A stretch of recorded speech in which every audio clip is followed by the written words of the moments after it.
தென்னாடுடைய சிவனை போற்றி எந்நாட்டவர்க்கும் இறைவா போற்றி। अरुणाचल शिव मेरे शिव चैनल पर आप सबका स्वागत है। सबसे पहले तो आप सभी शिव भक्तों को कोटि कोटि प्रणाम।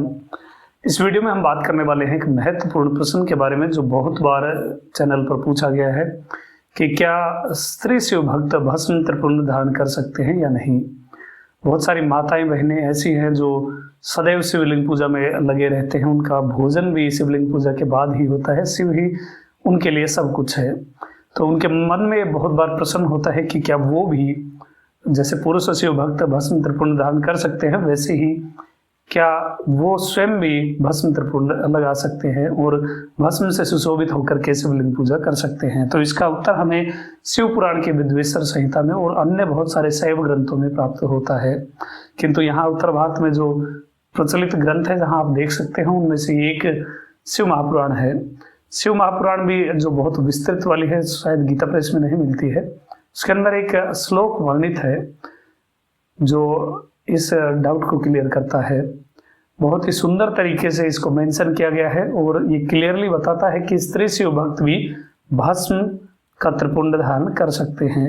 यहाँ एक श्लोक है, न त्याज्यम सर्ववर्णिश्च भस्म धारणमुत्तमम् अन्यैरपि यथा जीवे सदेति शिव शासनम् भस्म स्नानेन यावन्तः कणः स्वांगे प्रतिष्ठितः तावन्ति शिवलिंगानि तनो धत्ते कारकः।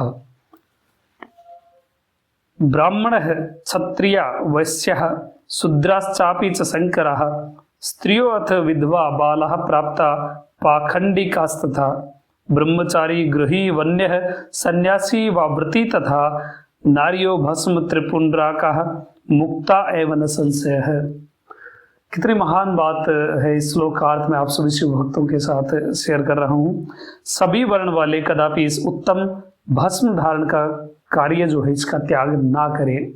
भस्म धारण के कार्य का त्याग कभी भी नहीं करना चाहिए, सदैव भस्म धारण करना चाहिए। अन्य लोग भी जो वर्ण मर्यादा से रहित हैं वे भी शिव की आज्ञा के कारण भस्म धारण करें। सभी जीव मात्र भस्म धारण करें। भस्म स्नान देखिए कितनी बहुत बड़ा रहस्य यहाँ पर उजागर हो गया है। भस्म स्नान के कारण जितने भी भस्म कण उस व्यक्ति की देह में चिपके रहते हैं उसने तो उतने संख्यक शिवलिंग को ही देह में धारण किया है। हमारे रोम छिद्र में जितने कण भस्म के लगेंगे उतने शिवलिंग पूजा का फल आपको प्राप्त होगा। इतनी महत्ता है, इतना महात्म्य है भस्म का।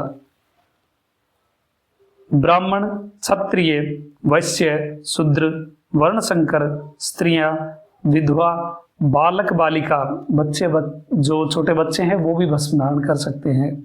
पाखंडी भी, ब्रह्मचारी भी, गृहस्थ, वनवासी, सन्यासी, व्रती नारियां भी यदि भस्म का त्रिपुंड धारण करती हैं तब वे निसंशय रूप से मुक्त ही हैं।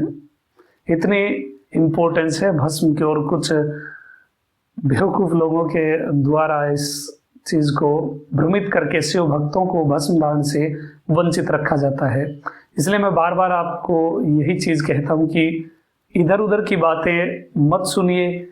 लोग भ्रमित करने के लिए शिव के बारे में आपको बैठे हुए जगह जगह। तो अब जो स्त्री शिव भक्त है उनका डाउट क्लियर हो गया है। बिल्कुल अच्छे तरीके से श्रद्धा और भक्ति युक्त होकर के भस्म का त्रिपुंड धारण करें और शिव पूजा में रत हो। अब बात करते हैं कि भस्म का त्रिपुंड कैसे कैसे मंत्रों से धारण करना चाहिए, ये सब चीजें जो होती है। वैसे तो भस्म को देखिए अलग अलग स्थानों पर धारण किया जाता है, जैसे ललाट पर, कंठ में, भुजा पर, हाथों पर, पार्श्व भाग में भी। किंतु यदि कोई शिव भक्त इन स्थानों पर भस्म त्रिपुंड ना धारण करना चाहे या ना कर पाए तो ऐसी स्थिति में केवल त्रिपुंड धारण करने से भी उतना ही फल प्राप्त होता है। और इसके बारे में भी ये चीज मेंशन है, यथासंभव जैसा देश काल हो वैसा करे। यदि देश काल अनुसार भस्म न लगाई जाए तब यथाशक्ति त्रिपुंड धारण करना चाहिए। अब बहुत सारे लोग बताते हैं इस मंत्र से भस्म को धारण करें, ये मंत्र से धारण करें। मैं एक चीज आप सभी शिव भक्तों को बोलता रहता हूँ, पंचाक्षर महामंत्र है। पंचाक्षर के द्वारा केवल पंचाक्षर के द्वारा भी भस्म त्रिपुंड आप धारण करते हैं तो उतना ही फल प्राप्त होता है। इसके बारे में भी यहाँ वर्णित है। त्रिनेत्र त्रिगुण के आधार त्रिदेवों को उत्पन्न करने वाले शिव का स्मरण करें तथा नमः शिवाय मंत्र का उच्चारण करते करते मस्तक पर त्रिपुंड धारण करें। अब कोई भी डाउट नहीं रह गए हैं। सभी शिव भक्त इंक्लूडिंग पुरुष, स्त्री, बच्चे या जो यंग है, जो छोटे बच्चे भी, बहुत सारे शिव भक्त इस चैनल को देखते हैं, वो भी भस्म का सुंदर त्रिपुंड मस्तक पर धारण करें और शिवलिंग पूजा करें। हाँ, एक चीज आप सभी शिव भक्त सुन ले, चाहे दिन हो, चाहे रात हो, चाहे दोपहर हो, जब भी आप भस्म धारण करें भस्म में थोड़ा सा जल मिला लीजिए और जल मिश्रित जो भस्म होती है गीली भस्म को धारण करना चाहिए। क्योंकि सूखी भस्म का ये एक वो होता है कि फिर उसके कण जल्दी ही झड़झड़ करके गिरने लग जाते हैं। गीली भस्म अच्छी तरह से मस्तक पर लगी रहती है। इसलिए अब सब चीजें, सब संशय त्याग करके सदैव सभी स्त्रियां, माता बहनें जो शिवलिंग पूजा करती है, सभी पुरुष, बच्चे, बच्ची जो भी सुन रहा है, सभी सुंदर त्रिपुंड धारण करें और शिवमय होकर के शिवलिंग पूजा करें। तो इतनी जानकारी भस्म त्रिपुंड के बारे में। और भी भस्म त्रिपुंड का बहुत महत्व है और भस्म की महिमा भी अलग है। देखिए क्या महत्व बताया है। जितने भस्म के कण हमारे शरीर से लगेंगे उतनी शिवलिंग पूजा का फल आपको प्राप्त होगा। तो ऐसी चीजों से आपको भ्रमित करके वंचित किया जा रहा है, तो बहुत ही गलत बात है। एक शिव भक्त को इधर उधर की बातें कभी भी नहीं सुननी चाहिए। अब ये कर्तव्य आपका है कि इस वीडियो को ज्यादा से ज्यादा शिव भक्तों तक पहुंचाया जाए ताकि वो भी इस अद्भुत महिमा और शिव अनुग्रह से वंचित ना रहे। अपने नोन में जितनी भी शिव भक्त स्त्रियां हैं उनके साथ वीडियो को शेयर करिए। अन्य जो भक्त भस्म त्रिपुंड से सुशोभित होने में हिचकिचाते हैं उनको ये वीडियो शेयर करिए। सभी तक ये बात पहुंचाइए ताकि और भी जो शिव भक्त हैं वो शिव कृपा का लाभ उठा पाए और आपकी वजह से वो उठा पाए। एक शिव भक्त का कर्तव्य होता है कि वो शिव भक्ति का प्रचार करे।